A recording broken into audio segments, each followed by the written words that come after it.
I wanted to talk about one more thing. Stephen So I saw this Fry. Stephen Fry video. By the way, I saw the Stephen Fry video. And basically it's an interview with him where the interviewer asks, suppose it's all true. Because Stephen Fry's prominent atheist, my bad. Yes. Prominent atheist. And the Outspoken. interviewer basically asks Fry, like, suppose it's all true and God does exist. What would you say to him when you see him in the afterlife? And when I was watching this video the first time, I wrote, like, to me, this is a typical question a believer might ask an unbeliever because they can't fathom not being in fear and kind of like wonder how others live without it. Hmm. Like, do you think that mom lives in fear of what might happen in the afterlife? I do. I think that's what drives a lot of the decisions that her and people like her might make. I'm not hating on it. I'm just pointing out that they would even admit, a lot of hardcore believers, maybe not even hardcore believers, would admit that they don't want to go to hell, right? And they fear hell, right? And they want to go to the place that they don't fear. So I just feel like there's a place where this question comes, because I've gotten this question before when I Sure. like will mention that I've never mentioned I'm an atheist. I'm not one. But I Irreligious. just don't know. Irreligious is typically what I. Sure. I just don't know. And I honestly, it's not that I don't care. There's just enough here in the now that can captivate me that I don't need to worry about the imaginary. I'm not trying to be disrespectful, but you know what I'm saying? Like, there's so No. much to learn and do on this planet and in this realm that I don't need to speculate about things that I know I won't see, hear, smell, perceive with my senses here. Um, Mm. anyways, so Stephen Fry goes on, and his answer is really fascinating. So his answer is basically, and most of the time when people ask this, I feel like it's a gotcha question from a believer a little bit, not disrespectfully, but kind of just like, oh hey, like, oh, what if, like, what would you do? And most people are just kind of like, oh well, I don't know, like, I don't need to answer that question because, I mean, I would think I don't need to answer that question because, like, it's not going to happen. But so Stephen Fry answers basically by highlighting injustice in our world that is wholly not the fault of the person, and Hmm. how that could exist if a god was to create some sort of entity, right? Like, why create life that can have suffering without doing anything wrong or doing anything, quote unquote, to deserve it?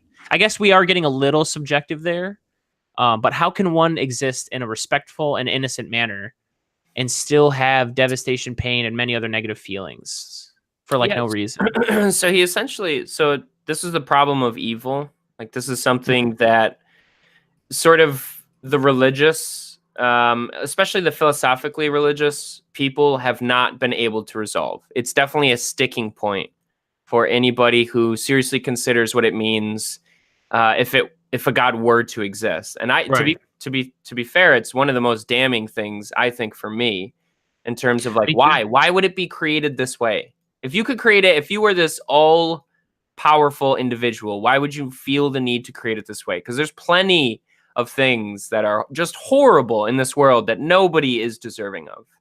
Yeah. Why does it have to be that way? He opens with bone cancer in children. Really? What's that about?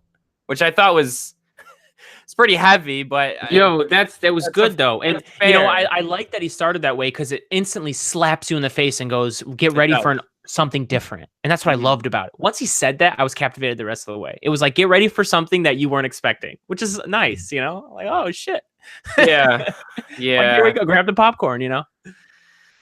So yeah, and I just, it is extremely, it seems to me that if God, if a single God, all knowing, all being God did create us, then it just feels like, I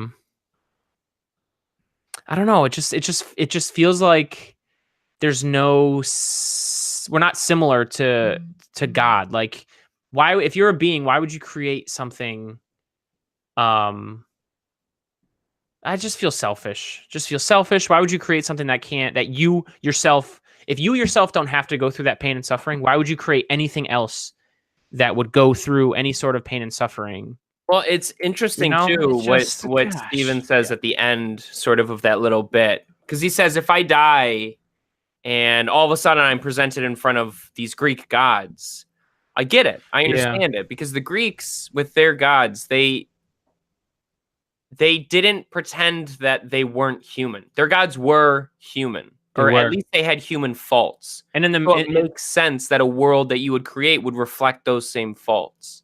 the legends, like most, if not all gods throughout their stories did something that you would label sinful or, Yeah. not right. Right. Not deserving of being a god. But Right. again, he's saying that Right. the world then that they create must mirror the individual that created it. It has to. But why would it be any other way? There's a brilliant quote here from Epicurus, who was an ancient Greek philosopher. And I just posted it in the Hangouts. That's an ungodly link, by the way. It's very long. But essentially, it yeah, you see that? It's because it's the Google image link. But go ahead. I know. So essentially, it goes like this: Is God willing to prevent evil but not able? Then he is not omnipotent. Is he able but not willing? Then he is malevolent. Is he both able and willing? Then whence cometh evil? And is he neither able nor willing? Then why call him God? Which is one that's always stuck with me, especially when I was like a lot younger, sort of asking my own questions. Because it does. I mean, why would is he able but not willing? Then he is malevolent. Wow, I love that. I love that. Okay. Both able and willing, then whence cometh evil? Then what is evil then? If he's able and willing to stop it, then what? Then why does it happen? Right? And what is? We clearly don't understand what evil is then. True, because it's not evil, right? Because he doesn't see that as something he needs to step in and stop. But I think most of us would say that suffering is justified if you learn something, if you get something, or if you did something that caused it. But once again, that's the catch-22. There are levels of suffering in this world that are unacceptable. Right. There's suffering that is deserved, and there's suffering that we all can see and kind of agree, like, hey, that doesn't look deserved at all. What's going on here? Right, because the typical pushback on this is, well, we have free will. We have free will. God gives us the option of having, he gives us free will. Sure, but then you're implying that what you're doing is going to cause what you get, which, once again, is the 22. Bone cancer in children. What's that about? Right. Exactly. And it just, that doesn't make sense. And I've heard another pushback on this, where it's, there's a brief time that you might suffer in this world, but what is that compared to the infinite that comes after? Which is probably the best argument I've heard against evil, and it still doesn't satisfy me. Say that again. So what is that? You might suffer a bit. You might suffer a lot in this world, but it's only for a very brief moment compared to the infinite that you're going to experience afterward. Right. That's the only argument I've ever found even somewhat compelling. And that's fine. And that's fine. If that's what's able to get you through life, then absolutely. Whatever. Then do you. But at the end of the day, our experiences and our fulfillment out of this life might be different. And I believe, and this is me, I believe at the end of the day that when you end, you just end. So for me, what gets me there is experiencing this life, experiencing this earth, this planet, the people around me, the things I interact with, the things that I learn, and not things that I don't really have control over. If what gets someone there is to believe and hardcore preach about something that you can't see, hear, touch, smell, and have no control over, then you still get to live that life, and you got there. And by there, I mean your end of the life. It's just, I'm not going to do that, because I think that at the end of the life, that's all she wrote. Right. I mean, I'm never, and I'll say this time and time again, I'm never going to shit on somebody for having a belief. No, ever. We don't do that here. The only time that I ever take issue with believers are when they try and force it down my throat or force it down the legislation's throat. That's the only time I'll ever stand up and say, all right, you're overstepping your bounds. But what we crave is intellectual debate over why we think